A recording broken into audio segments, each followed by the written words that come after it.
1 AM production.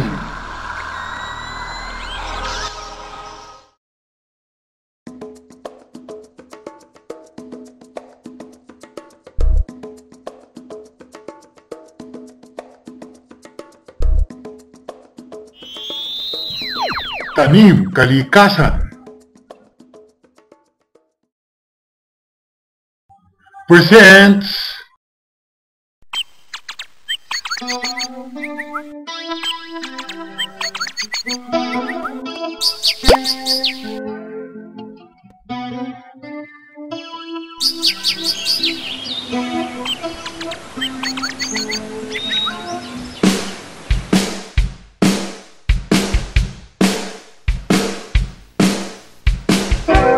Papansin mo bang madalas ng pagbabago? Marami ng bayan at buhay ang sinalanta. Nakakalbong bundok, gumuguhong lupa, di na mapigilan ang pag-agos ng luha. Kaya magtanim-ibig, tayo nang magtanim. Tanim-ibig, mga puno'y ibalik natin. Tanim-ibig, magkaisa kahit ng kalikasan. Tanim-ibig, tuwing-tiyan ang ating kinabukasan.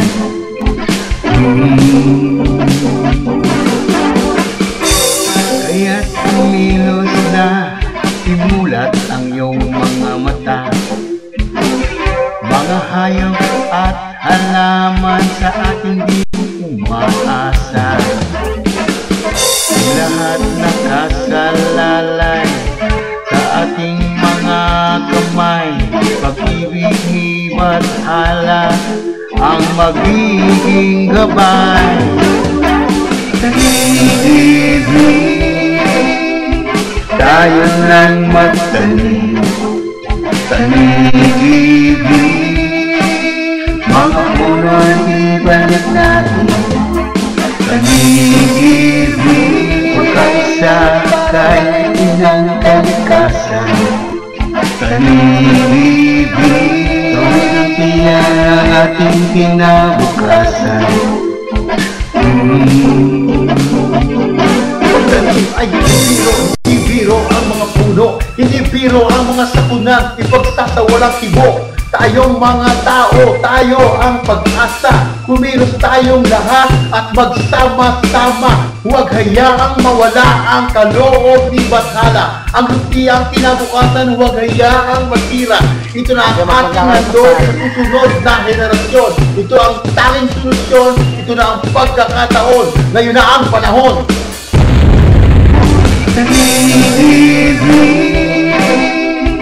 Tayo lang magtanim.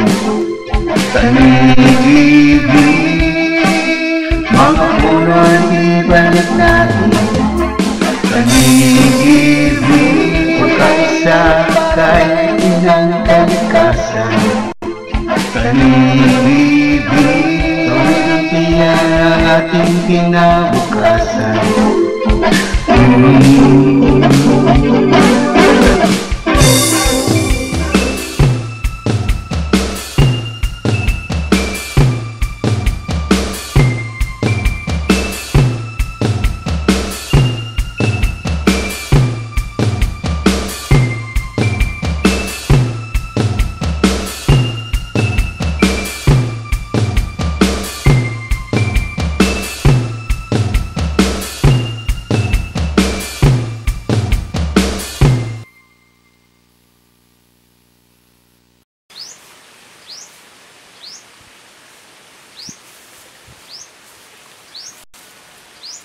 Sinong kaibigan nyo?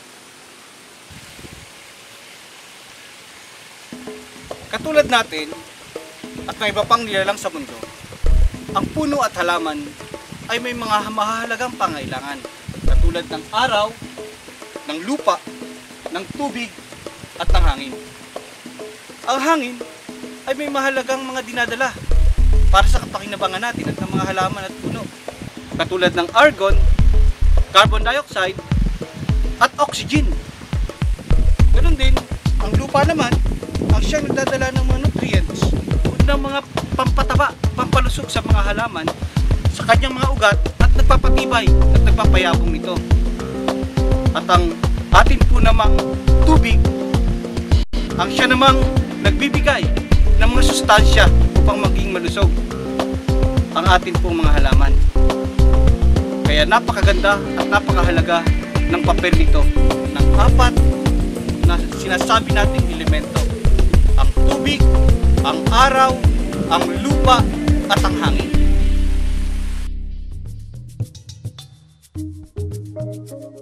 Si Calicaster Gandhi Cayetano naman ay papaksain kung paano napayayabong ng init ng araw ang mga halaman. Ganun din naman, ang ating pong kasama mula sa Bundok Peninsula, si John Wilbert Castillo, ang ating Calicaster, ay papaksain ang kahalagahan ng tubig. At siyempre, yun po, ang ating pong Frontigala, kanya rin tatalakayin ang kahalagahan ng lupa para sa kanyang paggagala, sa walang humpay na paggagala sa kabundukan at iba pang mga kabundukan na kanyang mararating. At sa ating po namang huntahan sa Kamalig ay makakasama natin ang Executive Director ng Tanim Kalikasan, si Attorney Marina Rame Manuel, upang malaman naman po natin kung ano ang layunin at kung saan patungo ang Tanim Kalikasan. Ganun din naman, nako, huwag natin kakalimutang tunghayan. Ito po ang napakaganda. Makikita pa kaya at lilinaw pa sa tubig at sa init ng araw ang ebidensya ni Kuya Bibot ng kanyang abubot na mayroon pong higante. Halika po at tayo'y magtanim, TV na!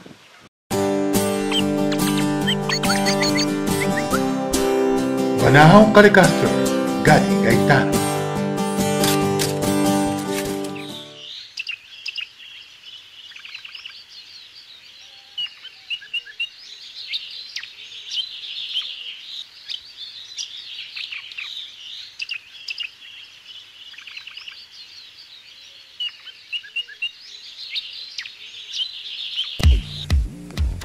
Sa apat na elemento ng kalikasan, ang araw ang isa sa may pinakamahalagang papel na ginagampanan sa buhay ng tao at lalo tigit ay sa ating kalikasan.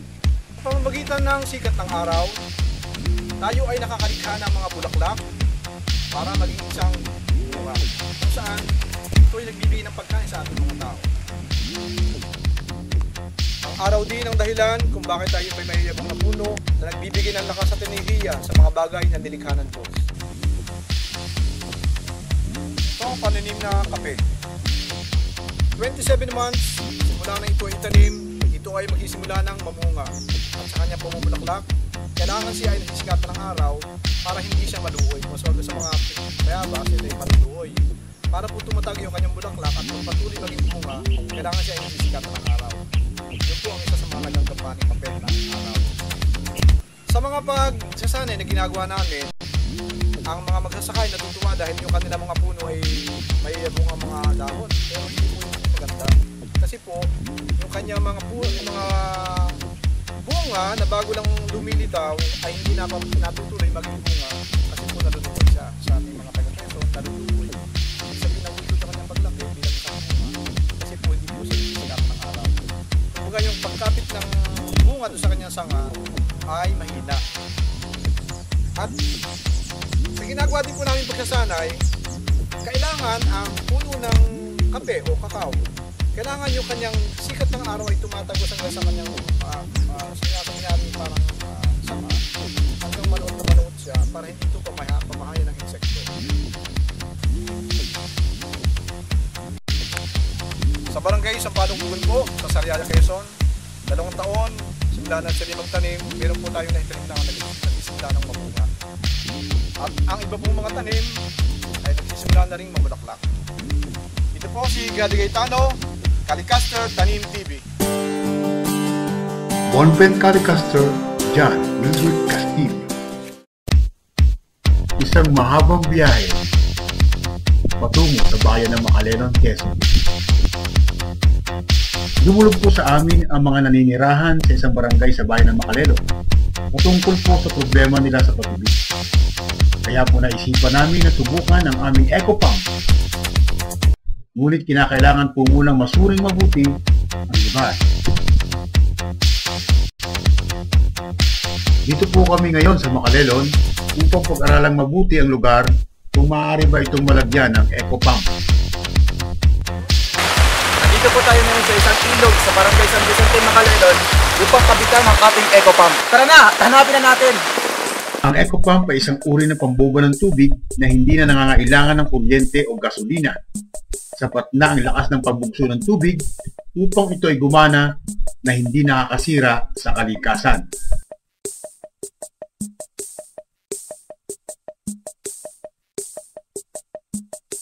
Di nila alintana ang maputik na daan na kanilang binabagtas.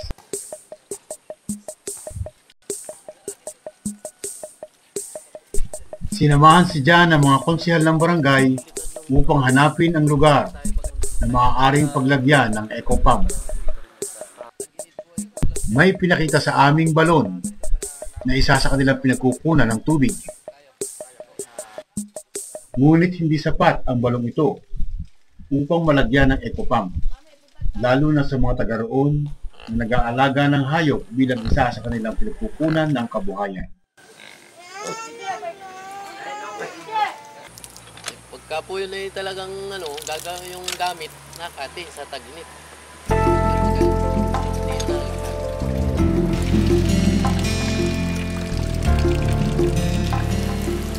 Hindi rin sapat ang buhos ng ulan para sa kanilang pang-araw-araw na pangangailangan.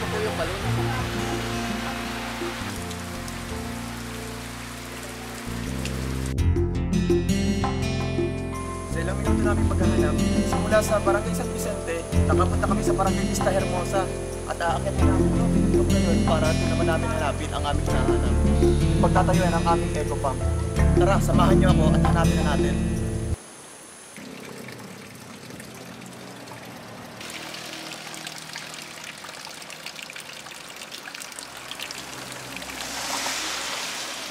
Mukhang ito na yung hinahanap nating tubig. Pero, napapansin ko, mukhang malabo. Kaya yung pinakamalinaw na tubig, hahanapin natin sa may banda ron.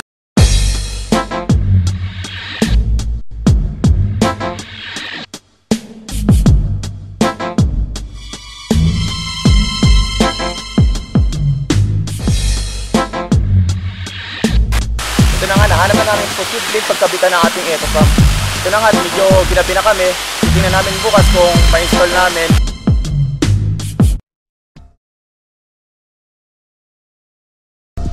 Ang isa kong Magsasaka Foundation at ang Department of Agriculture ay kasalukuyan nagpapatupad ng programa na may pinamagatang Macadamia and Arabica Coffee and Vegetable Intercropping Development Project Year 1 sa Barangay Caldong, Sampaloc, Quezon bilang Livelihood High Value Crop Promotion, Watershed Rehabilitation, Biodiversity Enhancement, and Carbon Sink Establishment sa pagkipagtulungan ng Local Government Unit ng Sampaloc, Quezon at People's Organization.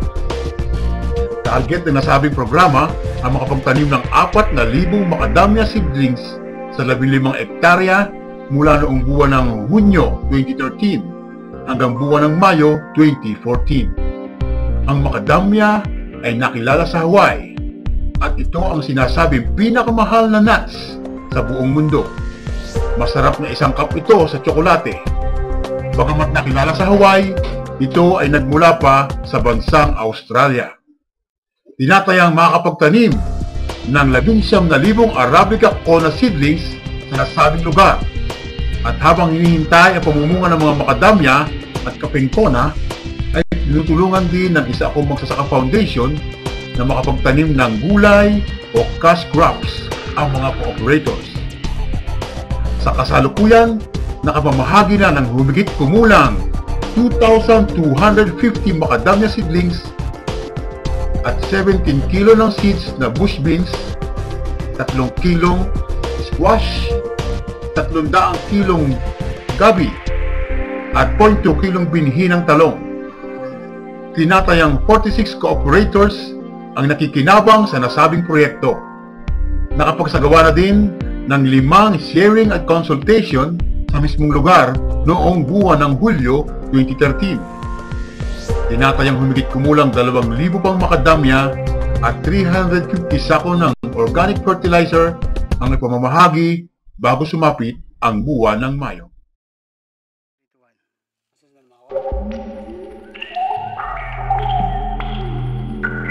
Samahan natin sa galaan si Proud Blonding Gala.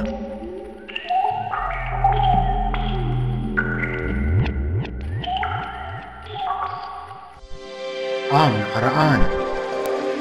Ang Proud Blonding Gala na si Jebel Musa ay gumala patungong Caldong, Sampaloc, Quezon. Dito, naranasan niya ang hirap ng daan. 14 na kilometrong layo mula sa bayan ng Sampaloc. Sa kanyang paglalakad, nakakasalubong siya ng mga magsasakang nagbababa ng mga kalakal gamit ang kanilang mga kabayo.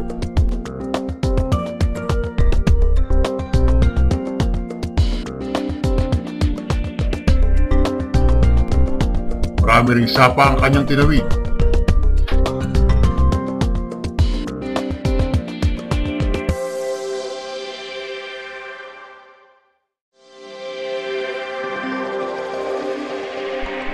Naranasan niya rin ang makapitan ng limatik, isang uri ng hayop na sumisip-sip ng dugo.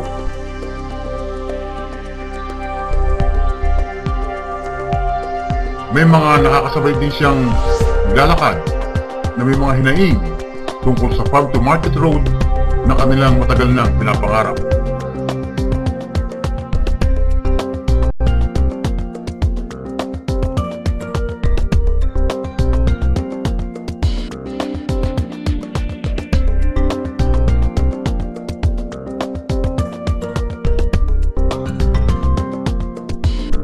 Nang marating niya ang resettlement area, dito ang mga tao ay may mga simpleng pamumuhay.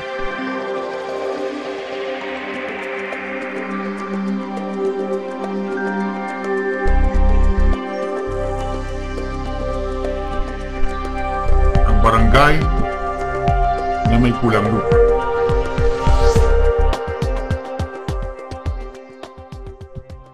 Naglunsad ng proyekto ang Isa Akong Magsasaka Foundation at ang Department of Agriculture sa Barangay Caldong, Sampaloc, Quezon.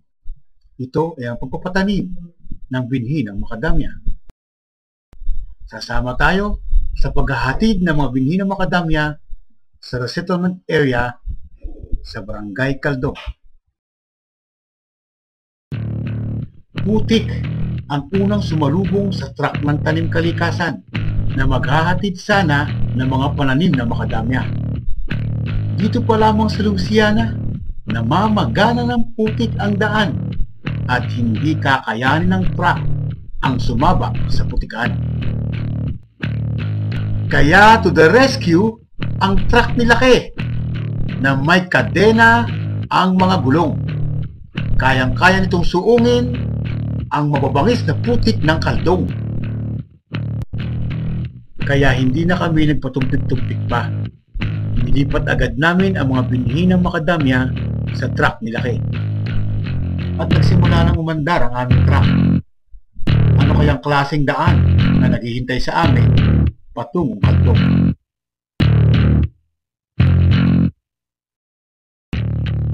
Bahura agad. Hindi pa kami nakakalayo. Malupit ang putik.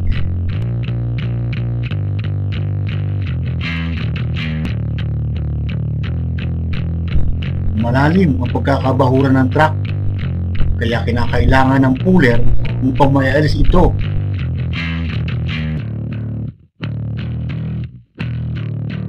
Sa putik na parang tsokolating inihagis ng higante sa daan.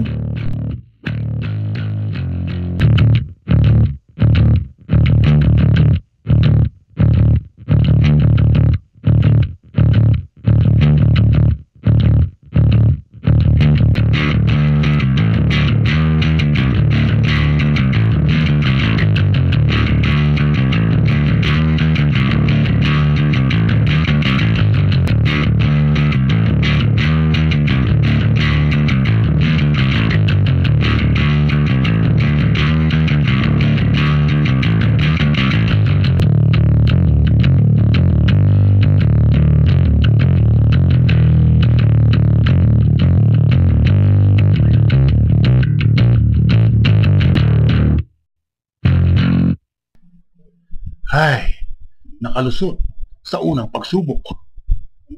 Ano kaya naman ang mga susunod? Matapos na maiyahon sa putik ang truck, kukunin ng anak ni Laki ang kable na nakatali sa puno.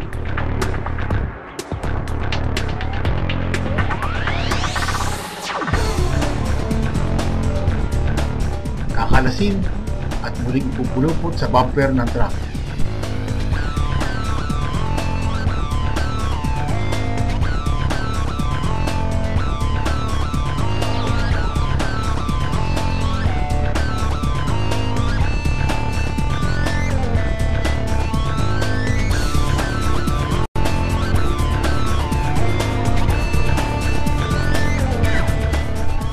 Pagkatapos ng putik, batuhan naman.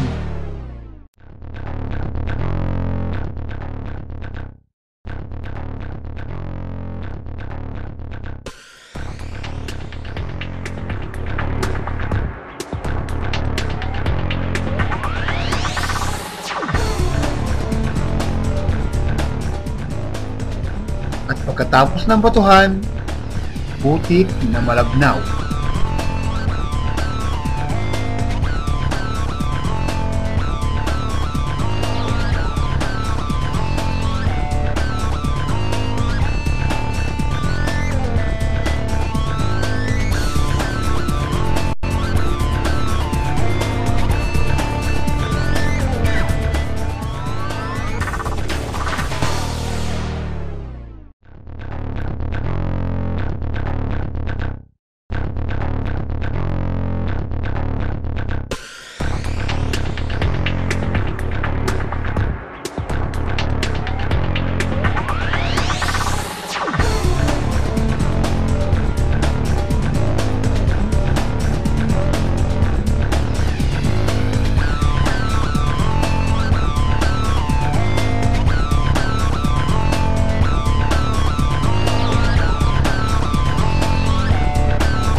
Maganda sanang gumawa ng fish pond sa gitna ng kalsada. Pero aabuti ng nerbiyos ang mga hito dito sapagkat mayayakyakan sila ng truck ni Laki.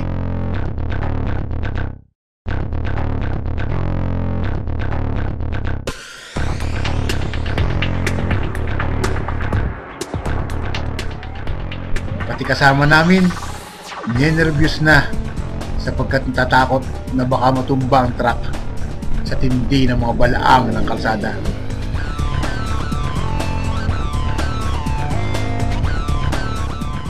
Mahirap ang trabaho ng anak ni Laki. Hindi maaaring siya'y mag-relax na lamang kapag bumibiyahe ang truck. Kailangan mo maging listo, malakas, at alerto sa mga ganitong sitwasyon. Isang pangyayari ang hindi namin inaasahan. Flat ang gulong ng truck. Isang malaking abala para sa pagbiyahe ng mga dami na seedlings. Sa mabatong bahagi ng kalsada na flat ang truck. Dahil na rin siguro sa bigat na daladala nito. Matagal na rin napabayaan ng kalsadang ito. Tanging ang mga kabayo na lamang nakakadaan at ang nag-iisang truck ni Laki.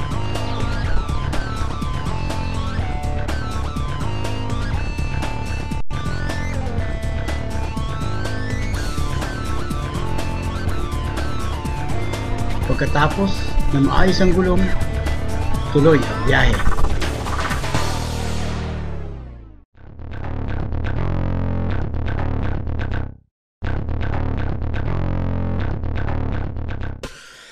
Tumigil ang sasakyan sa isang ilog at doon kumuha ng tubig para lagyan ang radiator ng truck.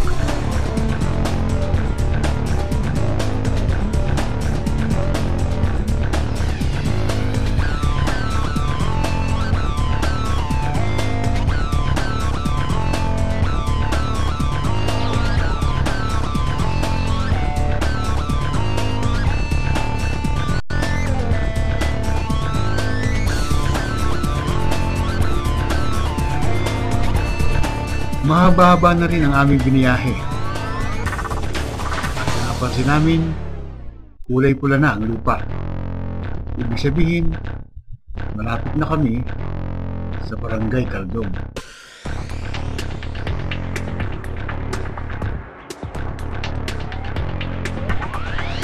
Wala pa rin kami nakikitang kabahayan.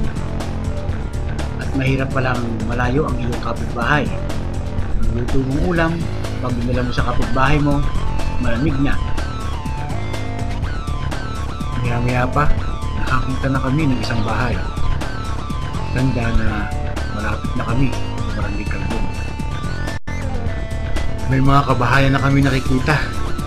Sa wakas, malapit na rin kami sa Caldong.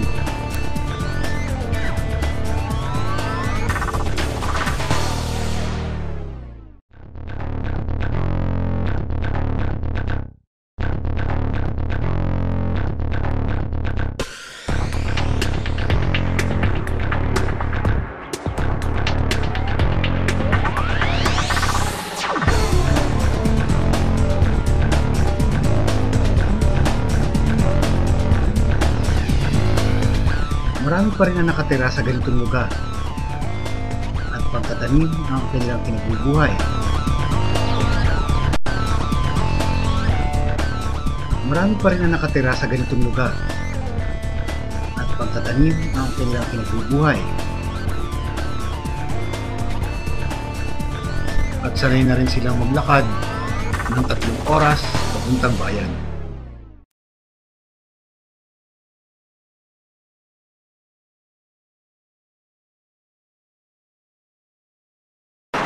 Hanggang kailan maging ganito ang sitwasyon ng Caldong? Walang pampasahirong sasakyan. Sa wakas, nakarating din kami sa Barangay Caldong. Isa-isa nang ibinaba ang mga pananim ng makadamya.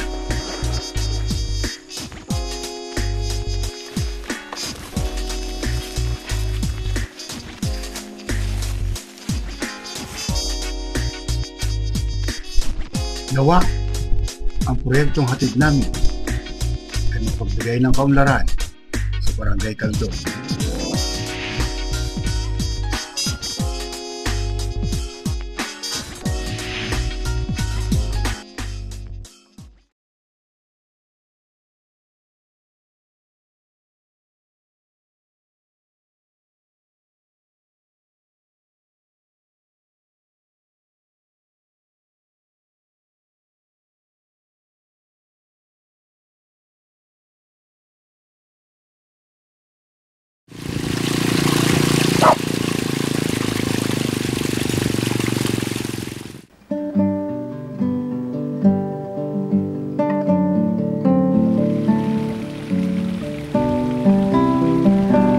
Halika na at makinig sa Huntahan sa Kamalig.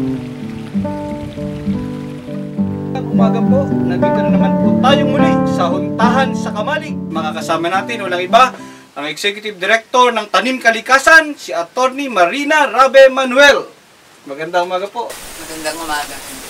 Magandang umaga po, Attorney. At syempre po, kasama natin, hindi dapat mawala, ay nandito po si Kuya Bibot, no? Ang may-ari ng kamalig na ito. At si Kuya Gadi na tayabasin para sa ating masarap na huntahan sa umagang ito. Attorney, kagaya po ng ibang mga organisasyon, samahan, maaari po bang ipaliwanag natin ang mission ng Tanim Kalikasan? Ang Tanim Kalikasan, isang non-government organization, binuo siya na ang isa sa kanyang mga layunin ay yung mapanumbalik ang ating kalikasan na sa matagal ng panahon ay nasira at nawasak na. So dito, katulong syempre kasama natin sa gawain ito ang ating mga mamamayan, ang ating mga lokal na pamahalaan at iba't iba pang mga ahensya ng gobyerno at yung mga iba pang mga organisasyon sa ating komunidad. Ang ganda namang layo pala ng Tanim Kalikasan. Ano po? Paano po naman natin nalaman na nagtagumpay tayo o matagumpay yung gawain na ito at layunin na ito natin sinasagawa sa community? andun yung physical na resulta ng ating mga gawain. Ano? Simula nung 2009, mahigit 4 na milyon ng mga puno ang naitanim. No? Hindi lamang ito kasi ang tanim kalikasan ang mismo nagtatanim. Kasama natin dito yung sa mga komunidad, mahigit 5,000 mga magsasaka, mga individual, mga estudyante, iba't ibang mga organisasyon, sila yung nakakasama natin dito sa mga gawain ito. At nakikita po naman natin yung physical na output na matatawag natin. At makikita rin po natin dun sa mga naging katuwang natin, mga kapartner dito. Makikita rin natin yung siguro kung ano mang masasabi natin, yung pagkakaroon nila ng pagbabago or daragdagang consciousness dun sa kahalagahan ng gawain na yun. Sa mga nakakausap natin, meron na silang realisasyon na mahalaga itong gawain na ito. At sila, nakita rin natin yung kanilang dedikasyon doon sa kanilang pag-aalaga ng mga puno. At yung resolba na ipagpapatuloy pa nila ang gawain. So ito po ba yung isa sa mga pamaraan na ginagawa natin para yung pakitulong natin sa mga NGO, LGU, iba-ibang mga ahensya? Pwede po bang, maaari po bang sabihin natin sa ating mga manonood kung ano pa yung mga iba pa natin pakipatunayan sa iba-ibang ahensya ang gobyerno natin? Siyempre, ang ano kasi ng realisasyon, hindi naman ito magagawa lamang ng isang organisasyon o ng ilang mga tao. Mahalaga yung pakikipag-partner, mahalaga yung suporta at kooperasyon ng iba't ibang mga organisasyon, ng ating mga barangay, ating mga opisyal sa munisipyo, at yung iba't iba pang ahensya ng gobyerno katulad ng Department of Environment and Natural Resources, ng Department of Agriculture, dito sa gawain. So meron po tayong malinaw na unahin sa kanila para sa pag-i-implement ng project. Ano po ba yung gagawin? Doon po sa ilang mga munisipyo at mga lungsod, meron po tayong mga formal na mga memorandum of agreement or kasunduan. Doon sa iba naman po, medyo informal. Katulad po ng La Union, no? Apo, meron tayong ganyan. Nasa provincial government of La Union. Sa Ilocos. Meron tayong MOA sa kanila. At yung ilang mga munisipyo meron din. Tapos mismo sa mga individual na mga farmer, meron tayong tinatawag na mga kasunduan or sa Ilocano ang tawag doon ay katulagan, no? Kung saan nandun yung responsibilidad at duties ng bawat partido. Maganda po para masiguro natin na yung ating programa ng kalikasan na may isa buhay nila. Ano po? Mukhang kanina pa gusto magtanong ni Kuya Bigot, parang Nilay-nilayan po ako, attorney. Ito po bang, kasi po lagi nasa sa balita natin sa TV at saka sa radyo, nagkakaroon na ng mga kontrobersya at mga issue yung pagtataka ko lang, bakit binubuhos niya attention dun sa ngango? Ano po ba yung ngo? Dapat ito ino-operahan na pinapaano sa doktor. Bakit parang iba yata ang naging kwento? Ano ba yung ngo? Anong ngo? NGO? NGO. Ibig sabihin ba NGO? NGO. Ano ba yung pinag-uusapan sa TV? Ako yun ng balita, hindi ko alam. Siguro magandang mabigyan natin ng paliwanag. Ano yung pinagkaibahan noon sa ng NGO? Ang tanim kalikasan sa iba pong NGO. Kasi NGO, ang ibig kong sabihin yan ay non-government organization. Ano po? At sa matagal namang panahon po, marami pong mga NGOs, yung mga totoong mga NGOs na talagang nagtatrabaho, sinusulong para mapabuti ang kalagayan ng mas nakakarami. Ang nakakalungkot lamang ho dito, ginamit ho ng ilang mga sektor, or hindi nga yan, ginamit nila pangalan NGO daw po sila, pero hindi ho sila NGO, mga sindikato ho ito, mga kawatan, na ginamit lamang yung pangalan ng NGO para ho makapasok doon sa mga proseso ng gobyerno at gamitin yung gantong pamamaraan, in-exploit ho nila yung weaknesses ng sistema para lang maka-access ng pondo, pero wala naman talagang dineliver na kahit ano, no? So, ito, masakit na ginamit nila yung ganong sabihin ng NGO, tapos hindi naman talaga sila NGO. Ito yung mga criminal gangs or mga sindikato or mga hindi ho talaga sila mga lehitimong mga Kawatan. organisasyon. Kawatan. Kasi Mga salitang... matagal na ang malalim, mahaba ang history, kasaysayan ng NGO sa Pilipinas at kinikilala yan sa ibang mundo kung gaano kahusay, kaganda at gaano ka-dedicated yung mga taong nagtatrabaho sa mga NGOs, so sa mga lehitimong mga NGOs. Kaya lang nga, ayun ho, ginamit nga lang po ng ilang mga masasama ang mga intensyon. Nabanggit niyo po yung masakit sa inyo. Nung pong dumarating na yung ganyang issue, ano po ba yung naramdaman niyo? Nalungkot ba kayo? Kayo ba'y napasandal sa pader at dahan-dahan napapaupo at tumutulo ang luha? Ano po ba naging reaksyon niyo sa ganitong bagay? Hindi naman yata napaluha, nagalit.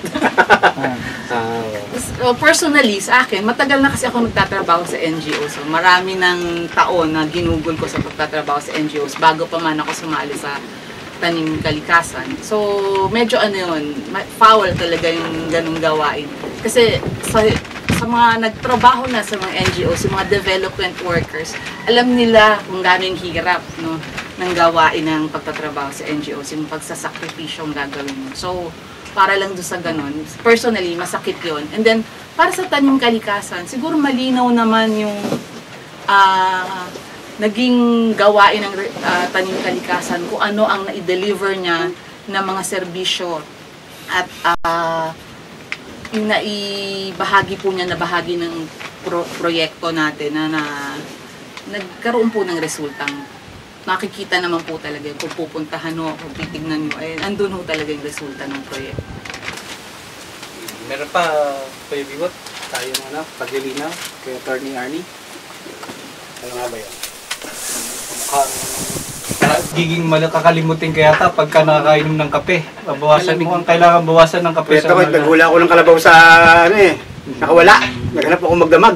Kailangan humigop muna ng kape.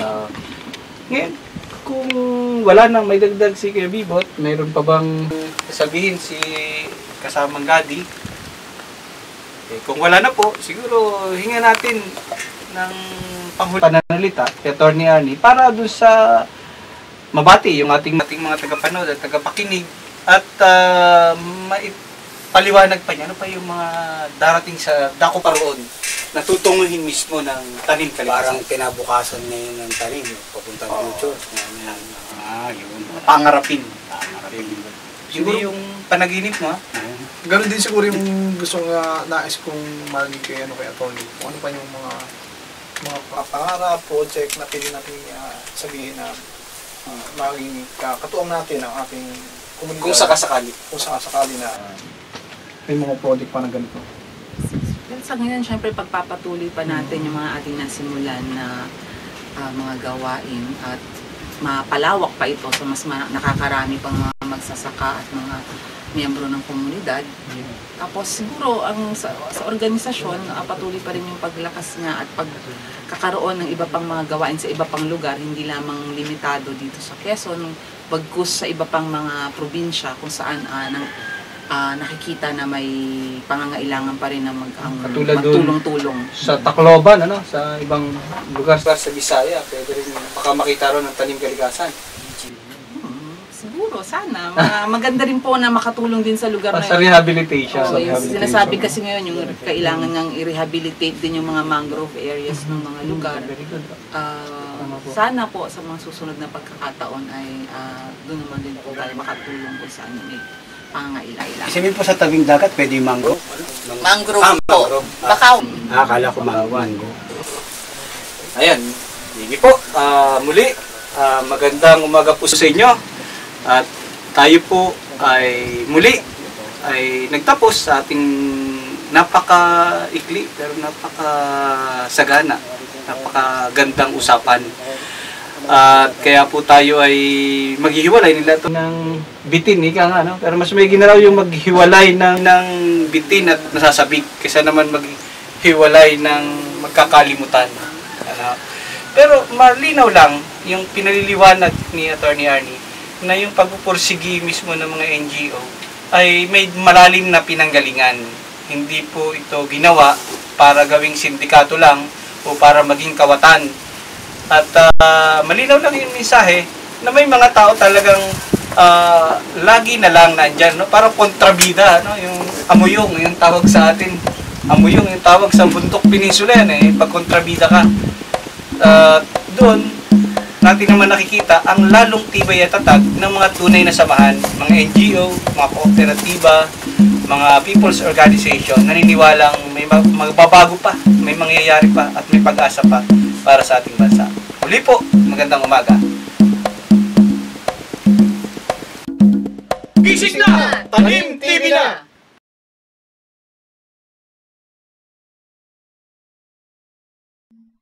Nandito na ang mga kwentong bibot at iba't ibang abubot. Ang nakaraan.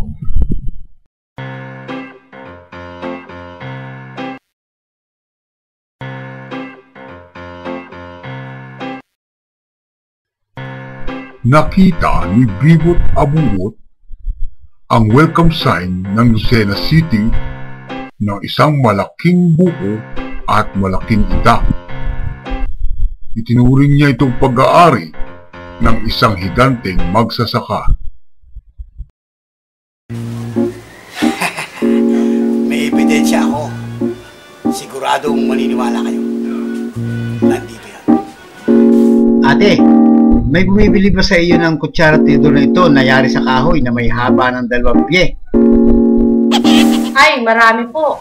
Ano ho bang hitsura ng mga taong bumibili nito? May maganda, sir. May pangit din. Bakit pa yata nakatingin ka sa akin? Anong taas nila? May mga higante ba?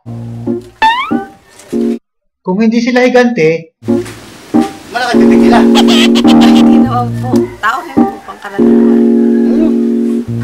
Kasi tinong mo, tingnan niyo ang mga kasama ha. Sigurado akong higanti ang gumagamit nito. Dahil kung tao lang ang gagamit itong pangkaraniwan, ang laki ng bibig nito.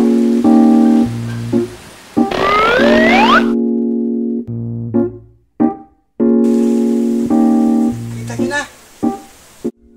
ay magkano garing kutsara mo? Mari mahal. Kukunin ko na re. Pakibalot nga po at kukunin ko na. Dagdag din na rin sa mga ebidensya ko sa mga higante. Kakano garing isang balila mo? Ay kasi sa ulo ko.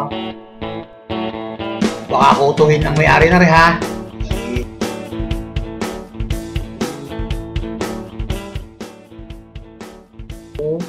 Albo po ang may-ari niyan.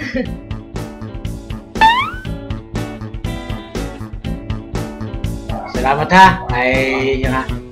Listahin.